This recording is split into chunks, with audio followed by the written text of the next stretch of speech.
Hi, this is James One. It's James, the wine guy, here to talk about this region. This is Bosnia Herzegovina. Now, for me, it's a fantastic region that needs to be discovered.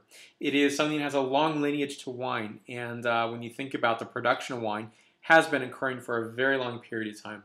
Now, it's been overshadowed by historical events, and that's been unfortunate.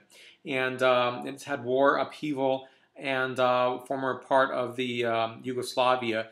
And for me, I think about that's really not just unfortunate, it was tragic in terms of the war was just so destructive.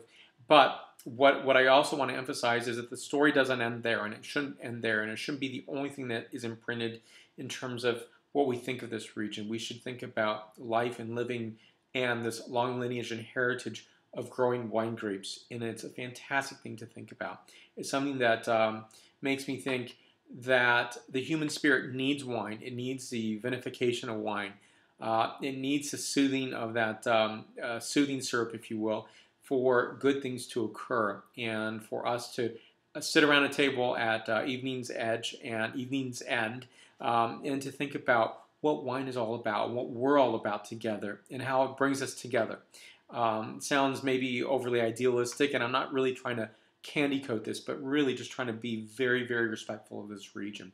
Now, this is a small growing region, and what I like to show is this map here. It's not a particularly detailed map, but what's really impressive is you see its proximity in terms of right there's Italy, and right there is Bosnia-Herzegovina. So Herzegovina is the dark green portion here in the south.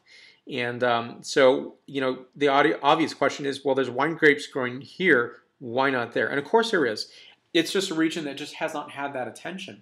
And I think it's really primed for getting that attention now. I think if you're seeking, in this example here, this is a wine that is, it's by Berkic, and it's a Jalavka wine. So that is the varietal right here.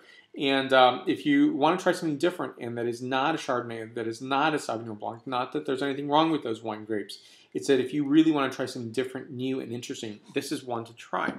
Now, there are approximately 4,000 hectares or almost 10,000 acres, and the two wine grapes that are really prominent in this whole nation state.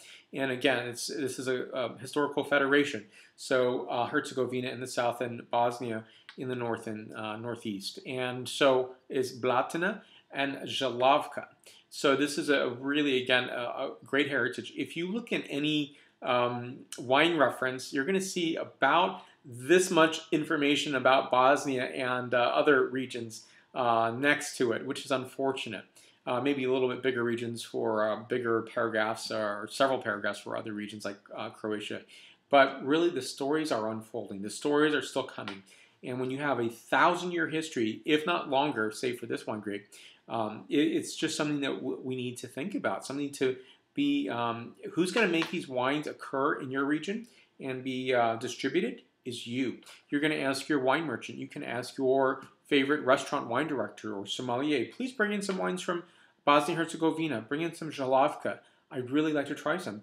And they do know of these wines, and they're really important. So think about it. Think, you know, just giving food for thought or drink for thought to give this particular varietal in this region a try. It's fantastic. So for more wine reviews, please go to jamesthewineguy.com. Please subscribe to my videos on YouTube, Facebook, Twitter, Vimeo, Google+, Pinterest. Salut.